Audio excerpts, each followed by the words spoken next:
I'm AJ Bianco from Podcast PD, a part of the Education Podcast Network, just like the show you're listening to now. Shows in the network are individually owned, and opinions expressed may not reflect others.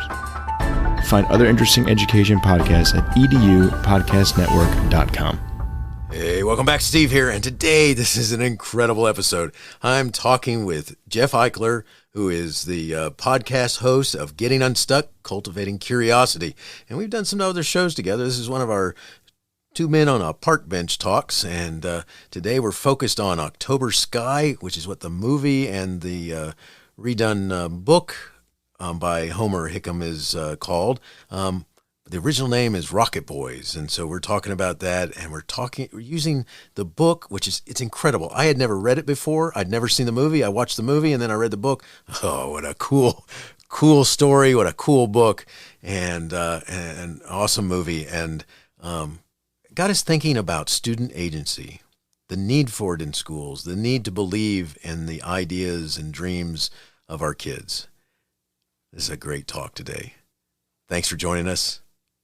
Enjoy. It's the Education Podcast, your favorite show, with lots of groovy guests and they share what they know. So crank it up to 10 and let your neighbors know that here's another show with Dr. Steve Miletto. Teaching, learning, leading, K-12. Teaching, learning, leading, K-12. Teaching, learning, leading, K-12. With Dr. Steve Miletto. Hey, Steve, good to see you again. Good to see you too. I'm glad to be talking with you again, Jeff. It's awesome. Yeah. Awesome day in the neighborhood. Very good. And as I said in the intro, we're talking today about a book that you and I read, Rocket Boys. And I just thought I would give a little bit of background on why we're talking about Rocket Boys. It really started in one way and then wound up in another, as things often do. As my listeners know, I'm taking a memoir writing class, and I won't go into what inspired me about that, but one of the books that was recommended was Rocket Boys. And a lot of our listeners may know that book by a different name, and they may know it by the movie name, which is October Sky. And it's all about Homer Hickam Jr. and the dawn of the space age.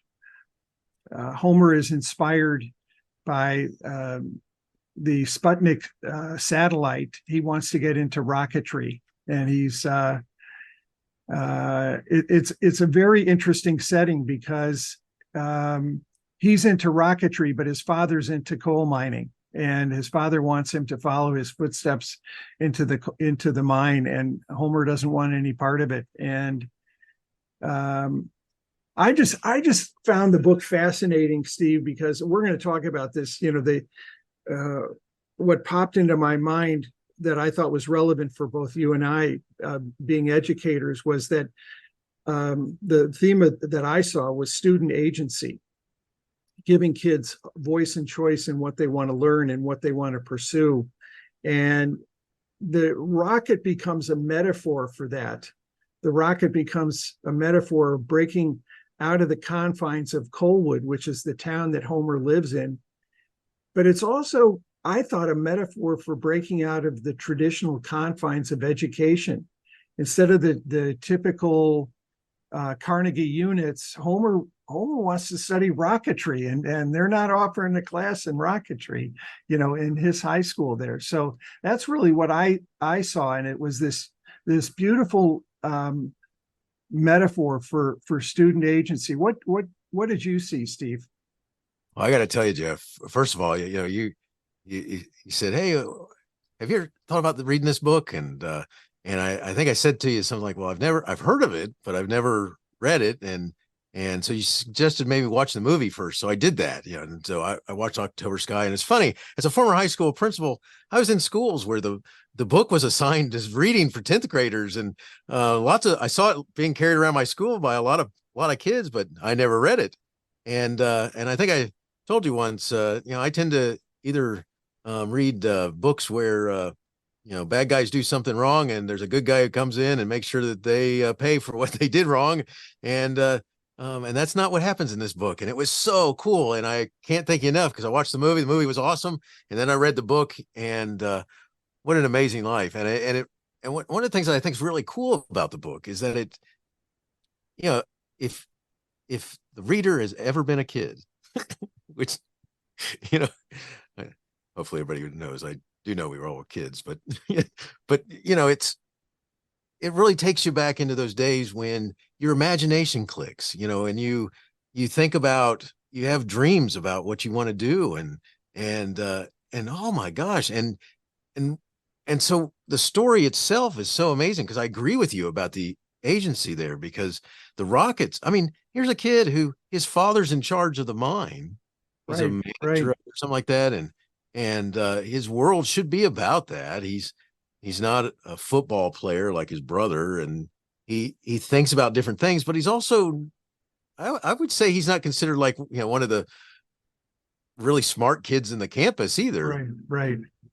And suddenly this grabs his attention, and with Sputnik and all of that, and he starts thinking about it, and that itself alone at first was one of the things that just inspired me about this book, because as when we get to be adults, we hear a lot of voices that say things to us about, no, you can't do that. No, really? You think you can do? No, and or that's dumb to waste your time on that. And we hear that a lot. And as a kid, we have these opportunities only if they're encouraged, though, which is, I think, gets back to what you're talking about. And man, did I love this book, because it made me think about just different times, in my life where, you're working, you got this group of friends or a couple of people, and you're going outside your box and trying to do something, or you're just, I mean, you're just kicking it, your imagination's just kicking in high gear, and you're thinking about what ifs and all that sort of stuff. And in the early day, when I grew up in Daytona Beach, Florida, and in an elementary school, and those are the days of Apollo, and I can remember them bringing in the TV sets so that we could watch as the launch happened, and then the days of the space shuttle, where they do similar sorts of things in college, and until the Challenger accident. And it just made me think about all that type of stuff, though, the impact that it can have on a kid if you have the right adults around you, or encouragement. And in this case, he's thought of as a dreamer, and why don't you get your head out of the clouds and focused on doing good in the mine. Yeah, exactly. It really resonated with me, because I lived through the same period. I mean, he's slightly older than I am, but I saw Sputnik, going across the night sky. And I grew up in the age of, the Mercury, Gemini, Apollo missions. And it was, the book reads like a novel. I mean, it's very, very well written, and it made me remember things about my childhood. That's why, I read it in terms of the memoir class, because sometimes my memory escapes me, and in reading this, it started to bring things up. But I really like the idea of, it's a book about the passing of one age into another age, shortly after excuse me, shortly after he goes off to college and everything, the mine closes. Not to ruin the book for people, but as we're getting into space, these more traditional lines of work are fading into the background. Oh, it's so right, and it's interesting because, like you're talking about, one of the things that it's like he's out of sync with, like, the rest of the town, and his goofy friends who want to be his friend. They're there for him, and it's kind of neat, because eventually like the Three Musketeers thing happened, only it's more than Three Musketeers, and it's like they all come together to, oh, what the heck, I'll join you, let's figure this out. And and it's just just that alone in itself, talk about reading like a novel, made me want to keep finding out what happened with him and his friends. And did they ever blow themselves up, or did the Rockets actually make it up? And and I think I told you, as a kid and as an adult, all the way as my kids got older, and I still do it. I have these Estes rockets, which are model kits, and some of them are more difficult than others to build. But there's nothing better than you put the thing together, you put the engine in it, you attach the little electrodes to it, stand back, push the button, and that thing goes off. And if you're not careful, you can end up with the thing going, if you like put it on there, even though some of the fins are bent or missing or broke, or you experiment with it and put it on an angle, next thing you know is you're, like it's going all over the place and you're running away going, run away, run away. Right. And, it's just, and I think about what these guys achieved. I mean, they're figuring out how to make nozzles. They didn't have these model kits. Instead they're trying to build something that's a functioning rocket, and they're learning about rocketry. And out of that, I mean, Homer develops a desire to know more about calculus, and it's like, oh my God, he wanted to know more about calculus. I went through Calc 2, and and in there I went, I think I'm done at Calc 2. That was there's a reason why I didn't move on beyond that. But God, I was done at Calc 0.5. Nice. was not my subject. Steve, talk about student agency. You're heavily still into the school environment. I have a distance from it, having been retired for a few years, but you're the executive director of one of the regional service centers in Georgia. You interact with a lot of superintendents and their principals and their teachers. What do you see in student agency that you find attractive? I think that one of the things that we're constantly looking for when you're looking for adults who work with kids in schools is people who believe in kids and what they can achieve and what they can do and what they might be thinking about doing. I mean, it's, and you want that to happen. And I think it's missing from a lot of schools because some people teaching, getting into education as a job as opposed to a calling, or as right. Something that they're driven to help kids, figure out. I like to say that what my purpose for school is that I want to help kids achieve their dreams. And I think that, that's what there are those who really want to do that. And then there's some who don't. And I think what happens is that, that like the conversations that happen when Homer's focused on trying to learn about rockets and stuff, like everywhere from his friends to the teachers to the principal of the school to his dad, especially his brother, they're all like, yeah, right, Homer, why don't you focus on getting better at being in the mine, and right. That's going to be your future. And you run into that in schools a lot, whether they're talking about a coal mine or whether they're talking about, you want to do what? You want to draw comic book superheroes. Really? Don't you think isn't there something more realistic you want to do? Like be a doctor or a lawyer, or you want to be a teacher? Well, what about something else? Or you're thinking about helping people get to Mars. I mean, there's any number of things that what's the typical type of answer that a lot of people will give? Well, really? That's what you want to do? Something like that. And how about let me focus you? Well, instead you need the idea, you need teachers who are just as much a dreamer as a kid, so they can think about what's possible instead of the impossibilities of it. So why is student agency, voice and choice necessary today? Why should we be encouraging? Why did it resonate with you and me? Why should we be encouraging it?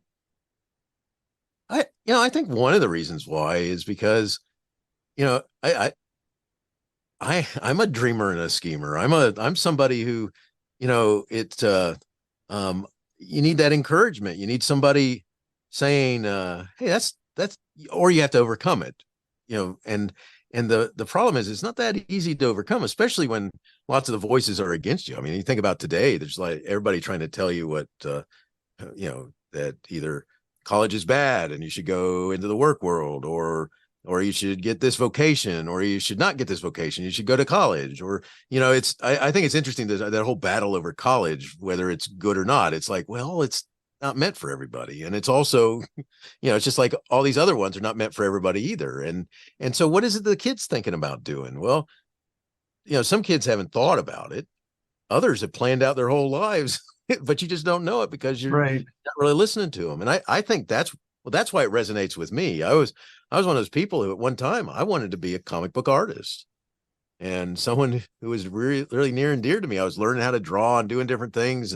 And someone said to me, it's really a hard life. It'd take you a long time to get it. I mean, that's almost the exact words that were said to me.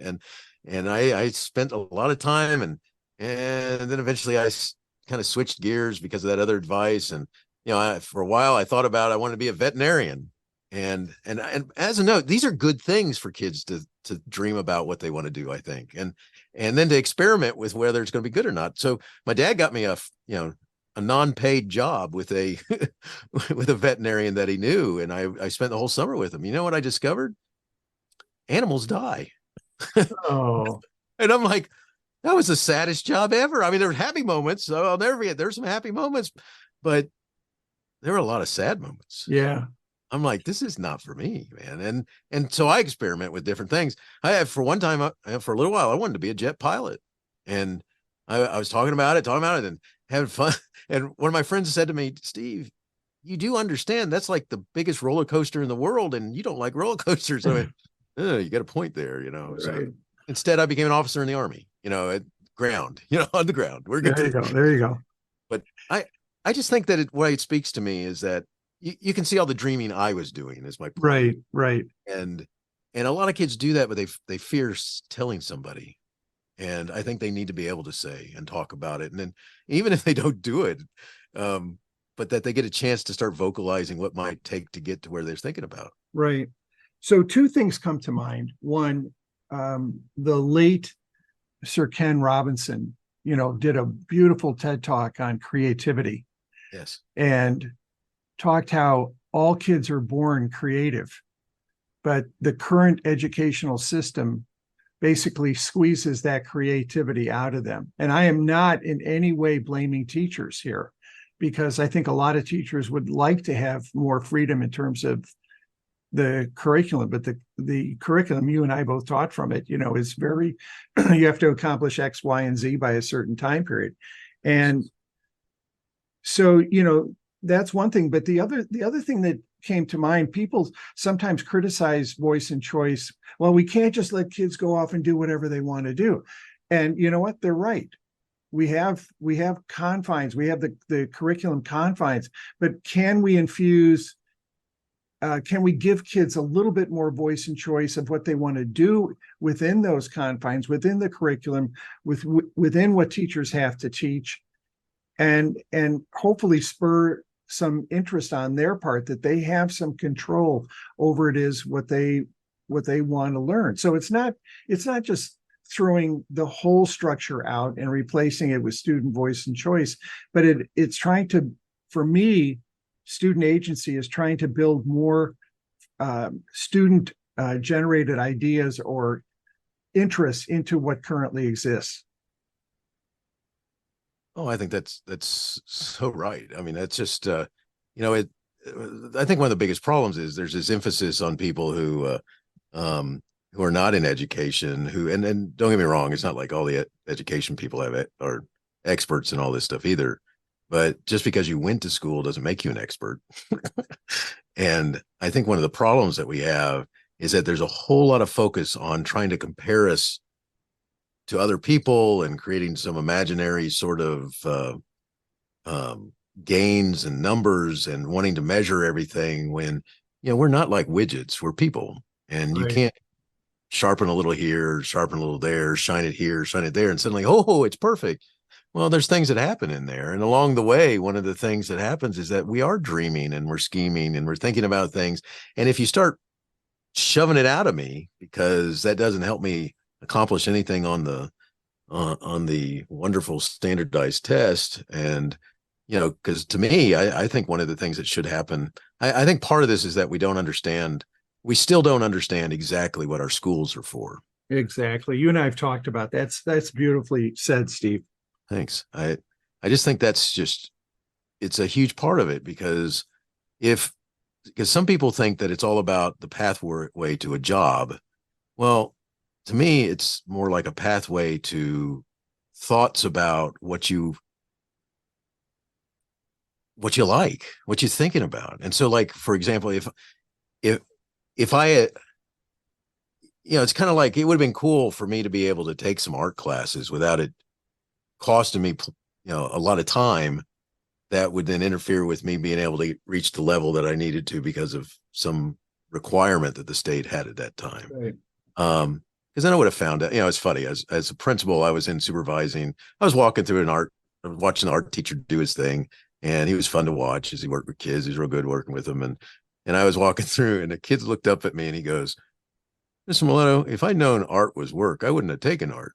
Uh, And I said, I thought that was hilarious. But it takes skill and talent, but it also takes time and thinking, is this what I want? Or, like, do I want to be? I think I think a big part of what school is missing is the idea to help build that. Is this something that I would like to continue with? Is this something that to experiment with? Like, exactly. Yeah. My brother's a good example. We were fortunate. He went to the same high school I did. And we were fortunate because they offered a lot of different classes besides the traditional ones that you had to, take to satisfy the graduation requirements. He got into photography at an early age, loved it, and actually took like an independent photography course while in high school. He never went on to college. He went right into professional photography and has done very, very well because he was allowed to pursue his interests, but also he was supported in pursuing his interests. And that's one of the keys, getting back to the book, that's one of the keys in the book where Homer, his dad may be downplaying this, this interest in rocketry, but the guys who work in the mine are supporting him. They're helping him build nozzles. His teacher, Miss Riley, supports him. I want to read a section from the book in a little bit, but that was so key, was that they saw this interest and they helped him pursue it. Yeah, that's an awesome part of his story where, because without their support, he's able to, because not only are they helping him with using lathes and stuff like this to make the nozzles and to create the devices, but they're also cheering him on. Right, exactly. And he's kind of like becoming a hero to him. Even though he's not seeing it that way, you can tell that that's what's happening because they're like, this is exciting. He has a chance to go way out and beyond whatever, the mine, and right. His dad's unable to see that. And it's, but it's so cool. Cause and I'm sorry, I was a high school principal, and, the principal, my goodness, man, he's too focused on this very narrow mindset at first, which was too bad, because I just think that's where educators, I think we have to really figure out what school's about, because that's where it comes into play, is helping them map out some thoughts about what you might do and what you might be interested in, what you might be thinking of, so you could experiment with those things. Exactly. And to your point earlier, about calculus, that to me was a good example of putting your knowledge to use, because they were able to use calculus to figure out, remember when they lost one of the rockets? Yes. And they were blamed because there was a small forest fire or something like that, but they were able to use calculus to figure out where their rocket would have landed. They were able to use calculus to figure out how high the rocket was going. So they were actually putting their knowledge to use, which I think in a lot of situations today, kids just aren't able to do that. There's such a demand for these high stakes tests. And Steve, I've been out of it for a while. So, you've still got your feet in the building. So tell me if I'm wrong. Oh, you're not wrong. Because it's become even more so. It's like, you get this will be real popular with some people. When you get elected to office, that suddenly you become an expert in all things education wise. And it's like that it requires more testing or something. And it doesn't matter what side of the table you're on. It suddenly becomes the thing. And it's like, instead of reading stuff that shows that this is really kind of putting pressure on stopping them from, wanting to do what they do, because and talking about the kids, because they start thinking that that's all that matters is the score, not their internal desire. And so it kind of takes, and I think this is part of what, Sir Robinson talks about is the idea of kind of, knocking the creativeness out of them. Yeah. And which is unfortunate. But I got to tell you, I think this book speaks loudly to the idea that encouragement, figuring out that what school is about helping to expand their desire to know more about, and whatever you fill in the blank there. And it's so important. Because we all have our different interests. I mean, I had friends who their big thing was, looking at one went on to become a mechanical engineer, and he was very focused. He was taking machines apart and trying to figure out.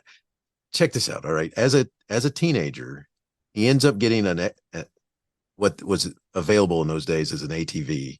They were a lot more dangerous. Because he flipped it backwards because of what I'm about to tell you. But what he did was he was trying to make a reverse on it. Now that was cool because he's talking about putting a reverse on this machine that is meant to go forward, and through the woods and the mud and over to grandma's house we go. And that was the coolest thing. Well, I didn't think that way. It was cool to be around him. And one of my other friends, he was brilliant. I mean, he the score he got, the way he did, the stuff he could do, but he on purpose in one class wanted to get a C. And so he on purpose did everything to see if he could mathematically figure out how to get a C. And he did. He got the C. And I'm like, dude, man, you're trying to get a C. I'm trying to stop from getting a C. And, and this is my group of friends. And I had some others who did other things. And that gentleman, he went on, and when he came senior year, he could have been accepted by any college in the US, if not in the world. And he chose, not that there's anything wrong with this, what I'm about to say, but he decided what he really wanted to do was learn how to work on aircraft. And so he joined the Air Force and became some sort of, did that for a couple of years where he became a mechanic in the Air Force and then went on to do something. And, and it's cool. Now, on top of that, I had a friend who was the most amazing trumpet player ever seen in heard in your life. And music was his world. I just think that's what it's about. It's like trying to figure out how to help keep inspiring that type of thing. And that in the story, that's what the teacher does for him. And that's what, she buys him the calculus book. Well, that's a good segue. Let me read that part of the book, Steve, where Homer, there's a tremendous snowstorm and school is called that day, but Homer goes in anyway because he doesn't know that the school was canceled. So he's gone in and runs into his principal in the building, and the principal says, "Well, as long as you're here, go down to Miss Riley's class to see if she's got any homework for you." So he goes down to Miss Riley's class. I'll pick it up. I'll pick it up from there. I headed for Miss Riley's room and was relieved to find her at her desk. "I'm sorry I forgot to see you yesterday," I said. I must have been a sorry sight because she looked at me with sincere concern. "How did you get here?" When I told her, she held out her hand. "Let me feel your hands," she said. "Oh, they're ice cold. Go down to the cafeteria and get some hot chocolate." I did as I was told. When I got back, she opened her desk drawer and withdrew a book. It looked to be a textbook. Its cover was red. "This came in yesterday," she said. "Miss Bryson and I put our heads together and ordered it for you. Here." Miss Bryson was the librarian. I took the book and read its title, written in gold gilt on a black bar imprinted on the front cover. It was the most wondrous book title I had ever seen. Principles of Guided Missile Design. This is in the early 60s. I flipped through the pages of the book, seeing chapter titles, amazing chapter titles, passing before my eyes. Aerodynamics relating to missile design, wind tunnels and ballistic ranges, momentum theory applied to propulsion, and flow through nozzles. Then I read the most wonderful title of a chapter in any book I have ever held, Fundamentals of Rocket Engines. "There's calculus in there and differential equations," Miss Riley said. "You could ask Mr. Hartsfield. He might help you." I reverently turned the book in my hands. "Can I keep it for a while?" "It's yours, Sonny." That was his name. "You can keep it forever." I just get chills reading that because it speaks to the benefit of of teachers knowing kids more than just a student who can ingest knowledge. They know them as a person. So that's one of the benefits, getting the benefit of teachers who look at kids differently than they might otherwise. The other benefit here is that, and you mentioned this earlier, Steve, is that he wasn't doing this by himself. He was doing it with a group of guys. They formed a team, and some of the other guys might have been into it just a little bit, but they formed a team. They knew how to work together. And the other one that I think is so interesting is that it got them outside of school. Yes. The neighborhood, the environment became their laboratory for doing this work. And that's so critical, is to get kids out of the confines of the four walls, to see life outside of school and to be able to apply their knowledge in some way outside of school. Oh, I think it's so important to what they all go on to become, because it's funny. I mean, his group of friends, they all have a separate story for the most part, that about what path their life takes, and the mine's not one of them. And I just think that's pretty amazing there, that especially for the day and age that all this takes place, to be able to see beyond the little town. I've worked in schools where, even though Metro Atlanta is, not that far away. I mean, we're in Metro Atlanta. Atlanta's not that far away.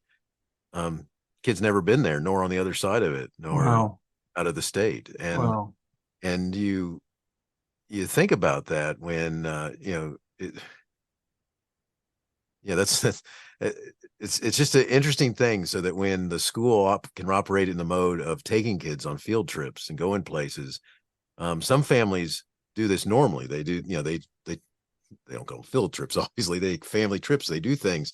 And then there's others that it just can't happen for whatever reason, and the school plays that role to help inspire that dreaming. I have a family member who he wanted to be a scuba diver, and his inspiration for it, who knows where that came from, but he eventually ends up getting a chance to work. His desires to do this and working for very little money and stuff like that eventually led him to a nice position at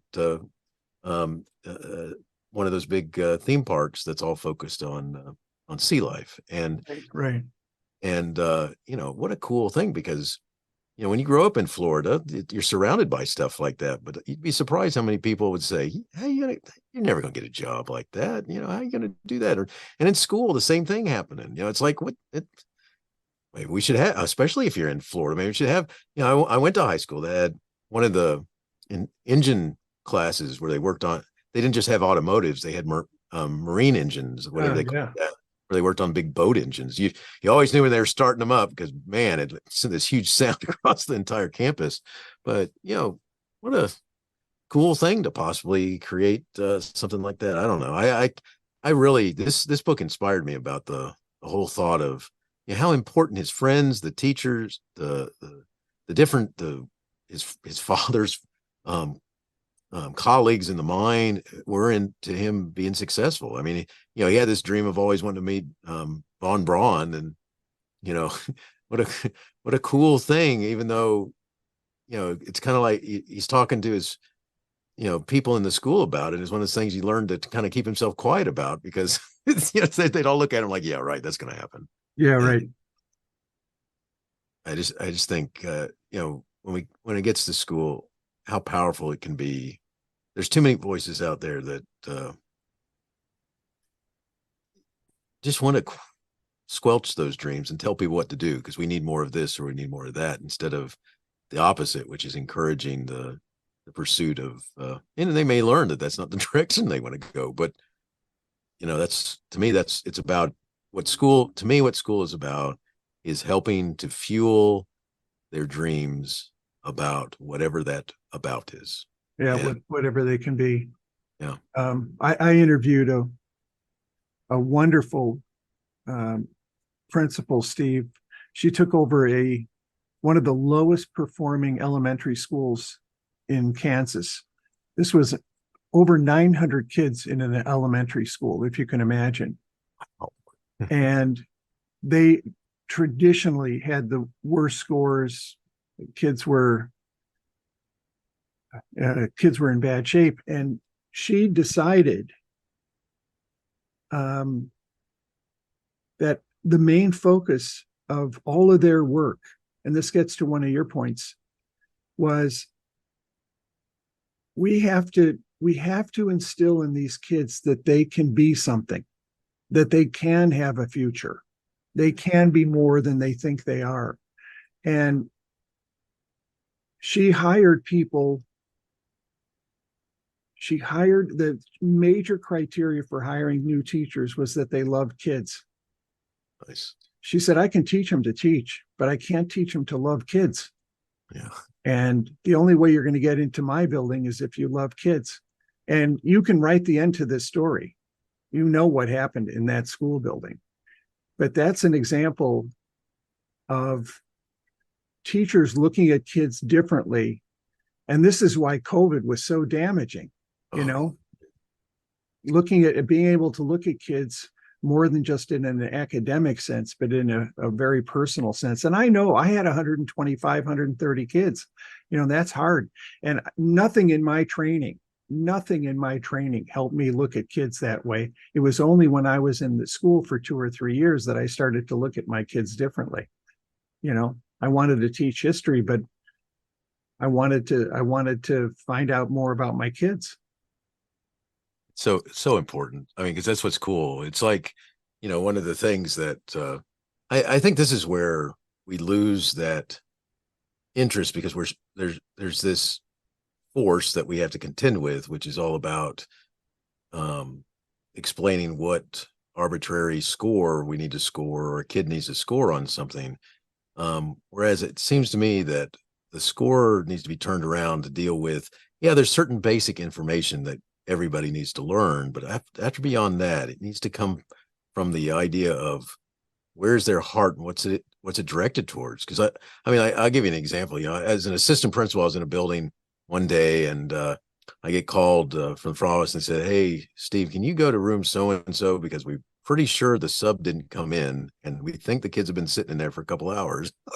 Oh my gosh. Like, yeah. So now some classrooms, if that happened, you don't know what you might find, right? And so I go run into that classroom. I go in there, and there are 2 kids standing at the board, and it's an AP calculus class, whatever that's called, right? It's like calculus BC or something like this. But it's an AP calculus class, and 2 kids are standing at the board, and they're leading a discussion with the other kids in the class about this work that the teacher had assigned them. And he had some emergency that morning, and they tried to get him a sub, and the sub never showed up.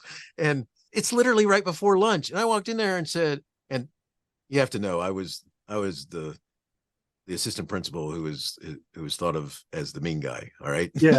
Discipline, right? Yes, exactly. And so I walk in there thinking I'm going to find chaos. And instead it's the exact opposite. It's like, oh my gosh, they're teaching each other. This is, and I almost think, so there's some kids that's their world too. It's like, so we should be inspiring that, which, that's part of what Homer's world was. He exactly could learn anything he found out, because he had to learn. I mean, he has the friend who's just so good, and who's, everybody thought he was weird because he was, he thought about all kinds of stuff up here, and Homer ends up realizing that's who I want to be friends with, and because he understands me, or at least part of me.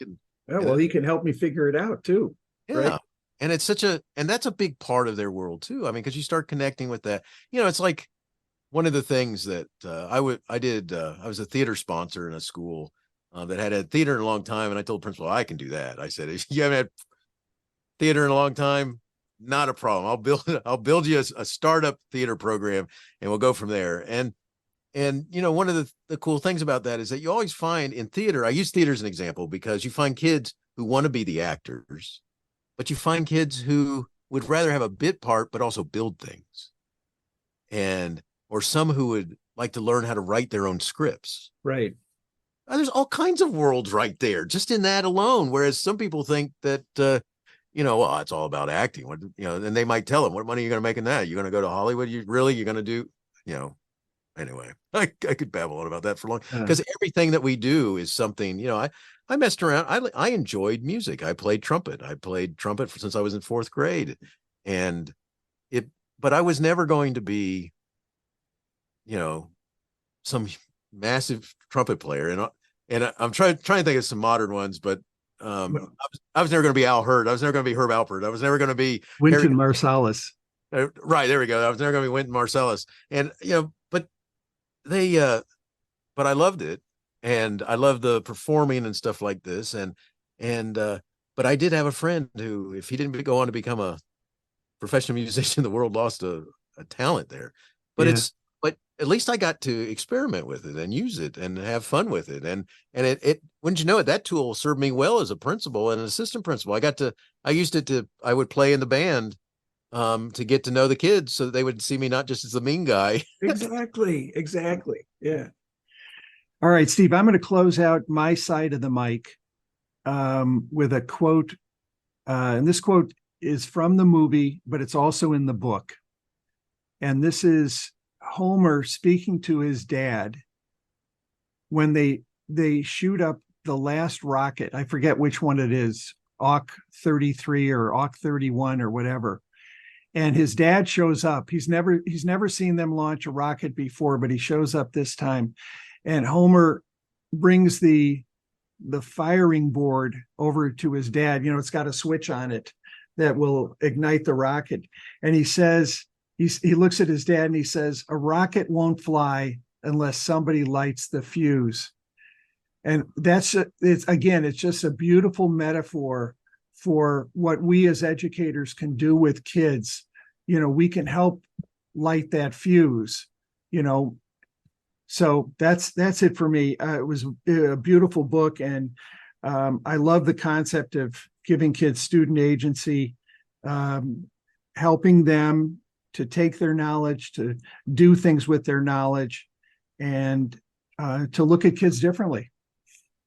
Oh, I love that. What a great part. You just gave me goosebumps on my arms. It's like, oh yeah, I love that part, because that lighting the fuse is what so many good people do that work with kids, is try and figure out how to inspire them to keep going after it and figure it out, and I think it's just so important. I mean, it's I have this memory of because it happens in all kinds of different parts of our lifestyle and parts of our world. You just never know where it's going to come from. And I think that's what we need to do in schools is figure out how to light that fuse. I love that.